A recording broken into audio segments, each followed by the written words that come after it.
आपने सालों तक एक जगह अपनी जिंदगी बनाई है और अचानक आपको कहा जाए कि अब यहां आपका स्वागत नहीं है।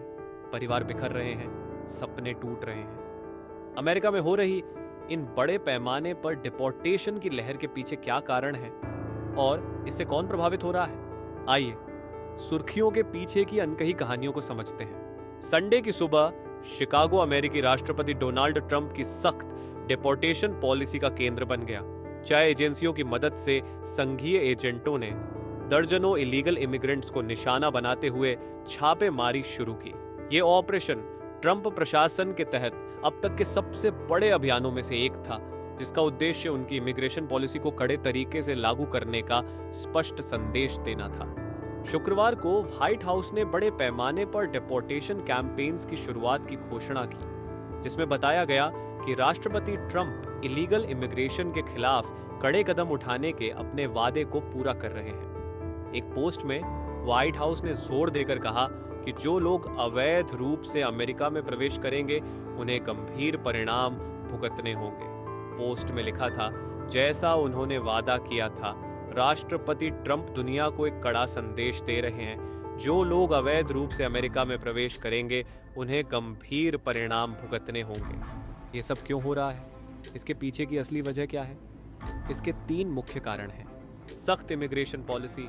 ट्रंप की प्रशासन ने कड़े कानूनों को प्राथमिकता दी है, जिससे छोटी छोटी गलतियों के लिए भी डिपोर्टेशन की संख्या बढ़ गई है। जायसे एवन कास्ट्रो सांटोस, उनकी पत्नी और उनके 4 बच्चे, जिनमें 1 साल के ट्रिपल्स भी शामिल हैं, पिछले 4 महीनों से एक भीड़-भाड़ वाले कमरे में रह रहे हैं, इस उम्मीद में कि उन्हें अमेरिका में प्रवेश करने का मौका मिलेगा।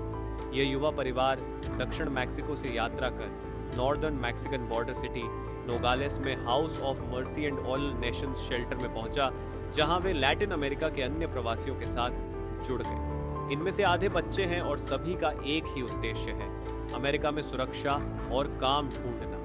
22 वर्षीय कास्ट्रो सैंटोस ने कहा कि उन्होंने और उनकी पत्नी 19 वर्षीय फातिमा गोंजालेस हर्नांडेज ने मेक्सिको के गुरेरो से इसलिए निकलने का फैसला किया क्योंकि वहां अपराध और बच्चों के लिए खतरा था। उन्होंने अपने छोटे बच्चों को देखते हुए स्पेनिश में कहा, उन्हें सुरक्षित रखने के लिए। मेक्सिको में हजारों प्रवासी इस उम्मीद में हैं कि वे अमेरिका में प्रवेश कर पाएंगे। इनमें से कुछ एक ऐसे प्रोग्राम का इस्तेमाल कर रहे हैं जो उन्हें स्मार्टफोन ऐप के जरिए समय तय करने की अनुमति देता है, ताकि अमेरिकी सीमा अधिकारियों द्वारा उनकी जांच, प्रक्रिया और प्रवेश हो सके। यह सिस्टम बाइडेन प्रशासन द्वारा इस उद्देश्य से बनाया गया था कि प्रवासियों को अवैध तरीके से सीमा पार करने से रोका जा सके। लेकिन अब कई लोग चिंतित हैं कि नवनिर्वाचित राष्ट्रपति डोनाल्ड ट्रंप इसे और कठिन बना देंगे, जिससे अमेरिका में प्रवेश करना लगभग असंभव हो सकता है। अमेरिकी सपना उन लाखों लोगों के लिए टूट चुका है जो अमेरिका में बसने का मौका पाने की उम्मीद कर रहे थे। डोनाल्ड ट्रंप ने एक हस्ताक्षर से ही उनके लिए ये दरवाजे हमेशा के लिए बंद कर दिए। CBP-1, जो कि यूएस कस्टम्स और बॉर्डर प्रोटेक्शन द्वारा लॉन्च किया गया एक मोबाइल ऐप था, जिसके जरिए 1 मिलियन से अधिक अवैध प्रवासी और शरणार्थी कानूनी दर्जा प्राप्त कर चुके थे, उसे डोनाल्ड ट्रंप ने अपने दूसरे कार्यकाल के पहले ही दिन बंद कर दिया।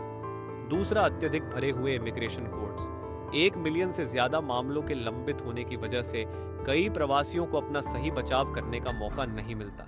मियामी कोर्ट में प्रवासियों के 2,61,000 से अधिक मामले लंबित हैं, जो देश में सबसे बड़ा है। यह संख्या उतनी ही है जितनी 1 दर्जन साल पहले पूरे देश में लंबित थी, ऐसा सिराक्यूज यूनिवर्सिटी के प्रोफेसर ऑस्टिन कोचर ने कहा। रिकॉर्ड तोड़ प्रवासी मामलों की बढ़ती संख्या के कारण कोर्ट में लंबित मामले पिछले वित्तीय वर्ष में 1 मिलियन से अधिक PRH गए हैं। सिराक्यूज यूनिवर्सिटी के डेटा के अनुसार वर्तमान में यह संख्या 2019 के मुकाबले 3 गुना है। न्यायाधीश, वकील और प्रवासी समर्थक चिंतित हैं कि यह सिस्टम को और अधिक बोझिल बना रहा है। शरणार्थियों को स्थिर जीवन देने या उन्हें वापस भेजने में कई साल लग जाते हैं, जिससे यह प्रक्रिया और कठिन हो जाती है। आर्थिक और राजनीतिक दबाव, नौकरी के अवसरों पर प्रतिस्पर्धा से लेकर डर पैदा करने तक अमेरिका में आव्रजन हमेशा से एक विवादास्पद मुद्दा रहा है। ये डर अक्सर इस धारणा से उत्पन्न होता है कि प्रवासी नौकरियां छीन रहे हैं या सार्वजनिक संसाधनों पर दबाव डाल रहे हैं। लेकिन कई शोध यह दिखाते हैं कि प्रवासी अर्थव्यवस्था में अधिक योगदान देते हैं। फिर भी राजनेता और मीडिया दोषारोपण की कहानियों को बढ़ावा देते हैं, जिससे समुदायों में मतभेद पैदा होते हैं। जैसे जैसे डर बढ़ता है, नीतियों का ध्यान समावेशन के बजाय बहिष्करण पर चला जाता है, जो विभाजन और शत्रुता के चक्र को बढ़ावा देता है। नौकरी की प्रतिस्पर्धा को बढ़ावा देने वाला एक महत्वपूर्ण कारण H-1B वीजा प्रोग्राम है, जो अमेरिकी कंपनियों को कुशल विदेशी कर्मचारियों को नियुक्त करने की अनुमति देता है। यह तकनीकी और इंजीनियरिंग जैसे विशेष क्षेत्रों में श्रमिकों की कमी को पूरा करता है, लेकिन यह आलोचना को भी आकर्षित करता है। आलोचकों का तर्क है कि यह वेतन को दबा देता है और अमेरिकी श्रमिकों के लिए अवसरों को सीमित करता है।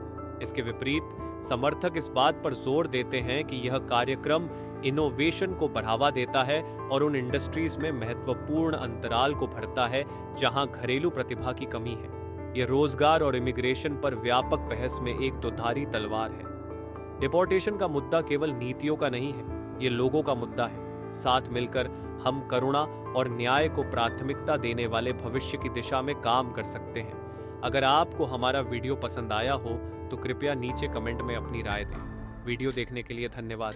फैक्ट फाइंडर पर एक और दिलचस्प विषय के साथ जल्द मिलते हैं। तब तक एंजॉय करें।